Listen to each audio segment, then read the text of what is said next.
Saya mendukung program Kartu Prakerja, tapi tidak untuk saat pandemi.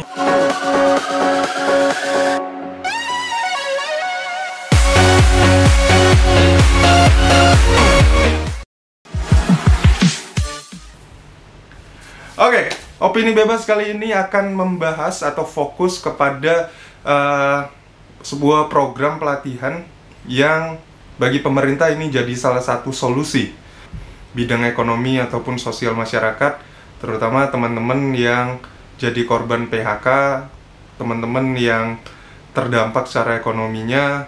Karena kita ingat ketika masa kampanye dulu, saya juga jadi salah satu orang yang sering ikut Bapak Presiden Joko Widodo untuk keliling. Di sana dia menawarkan soal kartu prakerja yang akan jadi programnya di 5 tahun ke depan. Tapi di saat itu banyak kritikan kepada dia, kepada Jokowi, kalau prakerja itu menggaji pengangguran. Dan saat ini banyak pengangguran yang memang harus digaji, yang memang harus dapat insentif, karena mereka jadi pengangguran bukan karena mereka kalah saing, karena memang perusahaannya aja yang nggak sanggup lagi untuk menggaji mereka.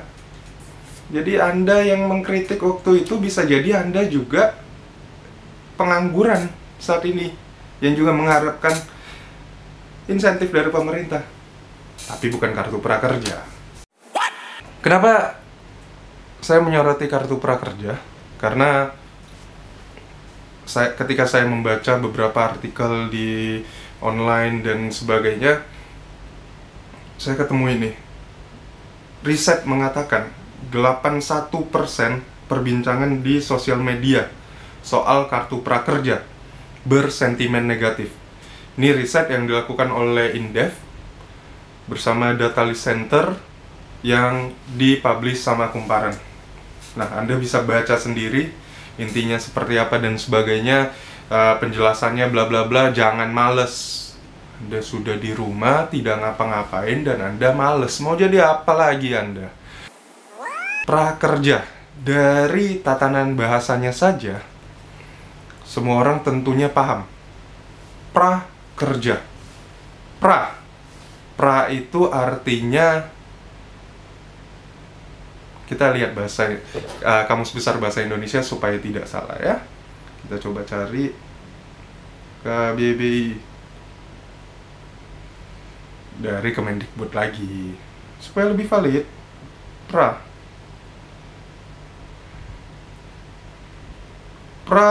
tidak ditemukan.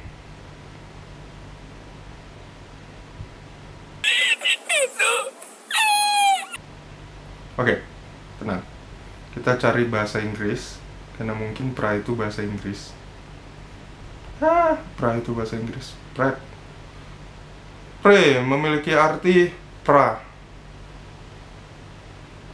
Bangke. Enggak. Ada lagi, pre memiliki arti sebelum. Jadi intinya pra itu adalah sebelum. Sebelum itu adalah sesuatu yang terjadi sebelum sesuatu itu terjadi. Ayo lo. Apa yang saya omongkan tadi? Saya juga bingung. Intinya sebelum lah, sebelum.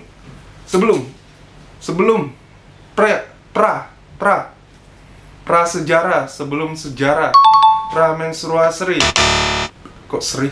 Pra menstruasi, sebelum terjadi menstruasi. Teman-teman kita yang kaum Hawa pasti sangat paham itu. Ada fase-fasenya sebelum mereka terjadi menstruasi.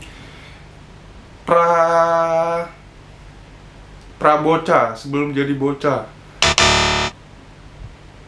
Apa itu?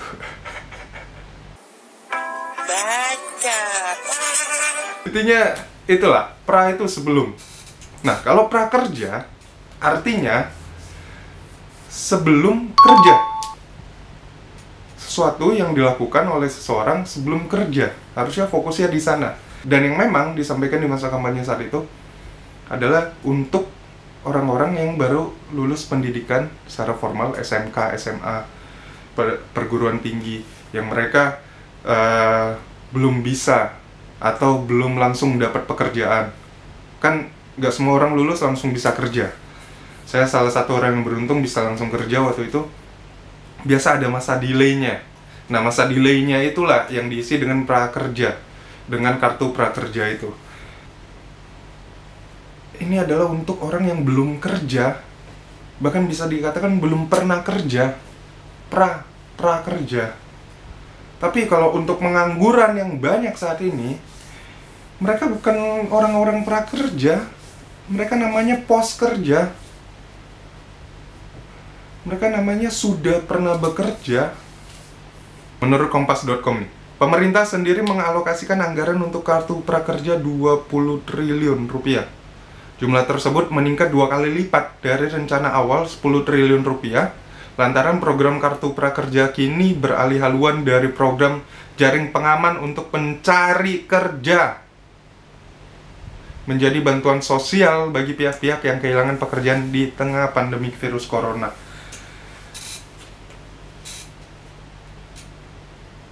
Memang di masa ini kita harus berimprovisasi. Tapi kalau sesuatu yang diciptakan dari awal tujuannya bukan buat itu, kita improvisasi menjadi ini, itu menjadi ini, itu gak tepat. Di masa seperti ini, contoh, kalau di kota, orang tahu mikrofon fungsinya buat apa? Pengeras suara. Tapi kalau dibawa ke kampung, orang nggak pernah tahu pengeras suara. Mereka yang biasa setiap hari ibu-ibu masak dan sebagainya, apa yang mereka gunakan sebagai mikrofon? Ulekan. Nah, di masa seperti ini itu sama. Kayak lu menggunakan mikrofon yang diciptakan tujuannya adalah untuk pengeras suara, tapi karena di masa pandemi nggak ada orang yang demo, nggak ada orang orasi, panggung-panggung buat para musisi, buat para artis tidak lagi perform dan sebagainya. Masa lu pakai mikrofon untuk ulekan? Bisa, tapi gak tepat. Sama kayak kartu prakerja yang jelas-jelas digunakan atau diciptakan untuk mereka yang sedang mencari pekerjaan, diubah untuk mereka yang terkena PHK.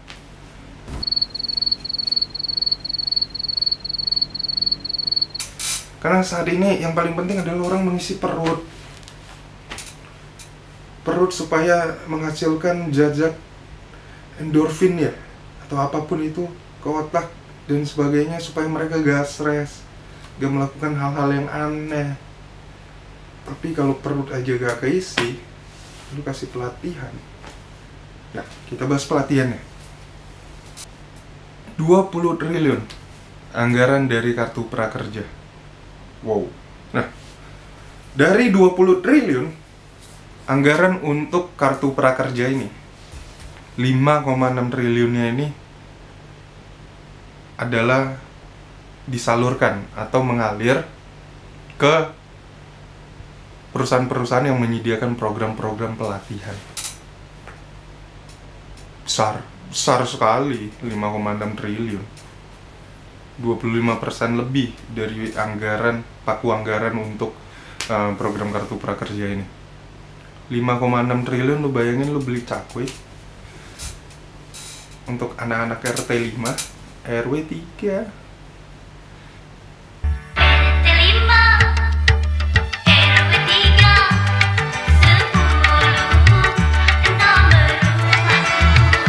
Tenggelam tuh orang-orang sama cakwe.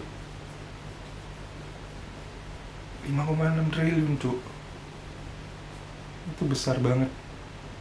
Oke, pelatihannya kan memang penting, bagus, dan sebagainya. Sebelum kita masuk, ini kata Wakil Ketua Umum Badan Pengurus Pusat Himpunan Pengusaha Muda Indonesia, BPP HIPMI, Angga Wira. Materinya banyak yang gratis di Google. Jadi, 5,6 triliun ini akan mengalir ke 198 lembaga melalui 8 platform mitra kartu prakerja, di mana di dalamnya ini ada 2055 pelatihan. Nah, masing-masing orang di kartu prakerja ini akan dapat total 3,55 juta rupiah, 3,5 juta lah. Oke. di mana angka ini terdiri dari biaya bantuan pelatihan 1 juta. Dana sebesar 1 juta ini memungkinkan peserta menerima lebih dari 1 pelatihan. Peserta bisa mengikuti pelatihan kedua bila saldo masih tersisa dan telah melengkapi pelatihan pertama. Jadi lu setelah ikut, lu harus pastikan atau lu harus meyakinkan kepada pemerintah lu udah selesai pelatihan pertama, baru lu bisa ikut pelatihan kedua. Itu pun kalau 1 juta lu masih ada sisa. Lu sisa 2,5 jutanya buat apa? 600.000 per bulan diberikan selama 4 bulan berturut-turut, 2,4 juta.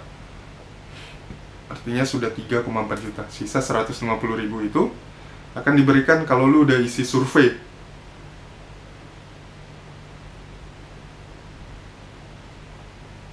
Bantuan ini hanya akan diberikan sekali seumur hidup untuk peserta. Nah, kita bahas pelatihannya ada apa aja. Ini mind blowing banget.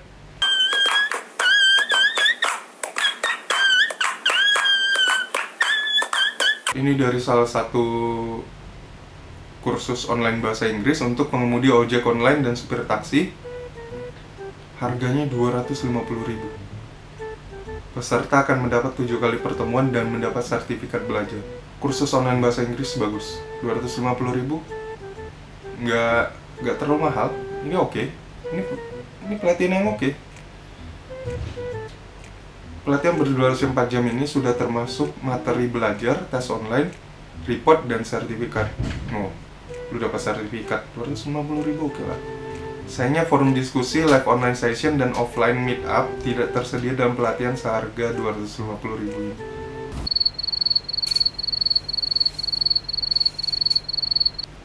Kalau cuma nontonin video, gue nontonin film bahasa Inggris. Kalau gue gak ngerti, gue nanya siapa? Bahasa Jawane aku. Ulo. Bahasa Jawane kamu. Sampean. Nek bahasa Jawane aku sama kamu.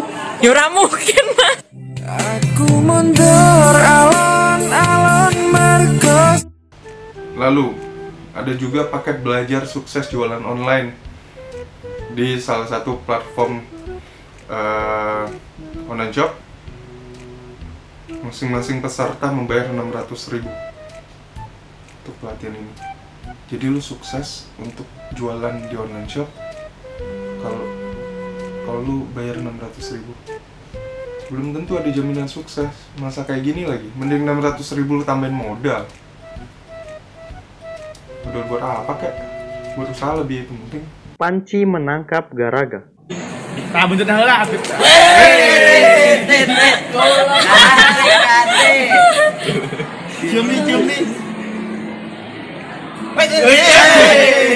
Bahati, masih bahati. Itu mah yang awas itu mana media angkat dulu belakangnya nah gitu awas balik ke belakang. Judul artikel ya, kursus kartu prakerja pelatihan ojol 1 juta rupiah hingga ngetik Microsoft Word 500.000. Bangke, ngetik Microsoft Word, ngajarin orang ngetik Microsoft Word dan dia harus bayar 500.000. Udah lagi, kursus menjahit 500.000.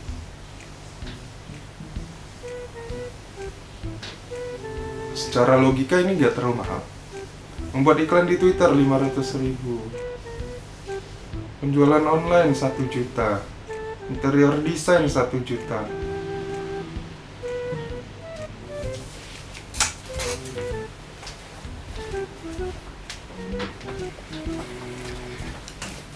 Ini siapa sih yang seleksi? Siapa sih? Kursus menjahit? Gue yakin lu buka YouTube sekarang. Ya, pasti lu buka YouTube, lu baru bisa nontonin. Lu search, lu bisa belajar ini secara gratis. Membuat iklan di Twitter apa?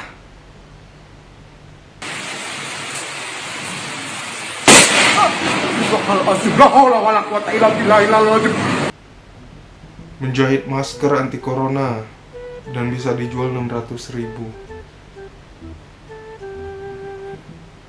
Ini ketahuan nyari untung banget di masa pandemi ini. Itu berapa banyak penjahit di luar sana yang kekurangan modal. Bahkan 600.000 itu sangat berarti buat mereka. Kalau ini langsung dikasih ke mereka, mereka bisa lebih survive. Mereka bisa langsung bikin maskernya dan bisa langsung jual dan bisa langsung cuan. Nah ini nih ada yang murah banget nih, 200.000. Belajar membuat game untuk pemula, kurikulum industri. Lu belajar game apa? 200.000. Game apa yang bisa lu bikin?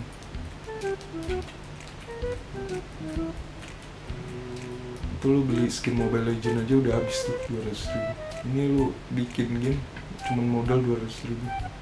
Nah, ini gua ketemu yang kocak juga nih. Pemegang kartu prakerja bisa belajar masak bareng chef hingga jadi barista. Kita lihat. Belajar memasak salmon lodeh. Salah satu keterangannya ada belajar bagaimana menggoreng ikan dori dan membuat sambal mata. Belajar membuat singkong bumbu bawang putih. Harga kursus ini 1,2 juta rupiah dan sifatnya offline, jadi peserta harus datang dan mempelajari teknik memasak langsung di dapur.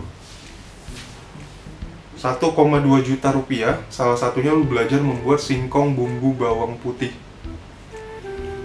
Nangis mak gua di rumah. Nih lucu lagi nih. Harganya 1 juta rupiah dan lu tahu apa pelajarannya? Ini mahal sekali. Langsung 1 juta tarif ya. Belajar online durasi 4 jam. Adalah Anda belajar menjadi pelayan restoran.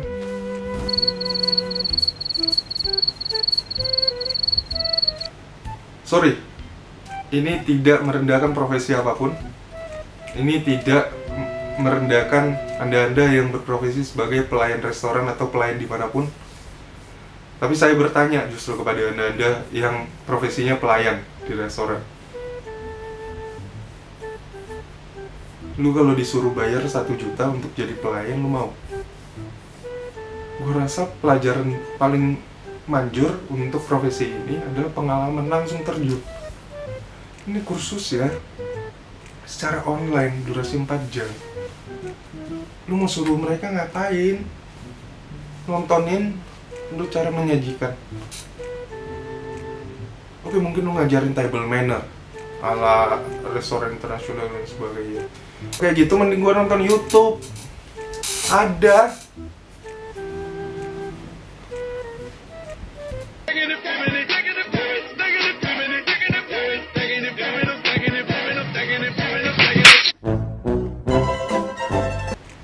Kenapa gue bilang prakerja bukan nggak tepat buat sekarang? Kembali lagi, ini kalau fokus ya adalah menolong orang-orang yang di PHK, yang menurut data Kementerian Ketenagakerjaan ada sekitar 2,8 juta orang. Itu yang terdata, itu yang ngelapor, itu yang ya lo tahu sendiri lah data di negara kita tercinta ini. Ini nggak tepat. Lagi-lagi ini nggak tepat. 20 triliun yang lu anggarkan, yang nolnya itu banyak sekali. Ya atau solusi apapun, gue gak percaya negara ini kekurangan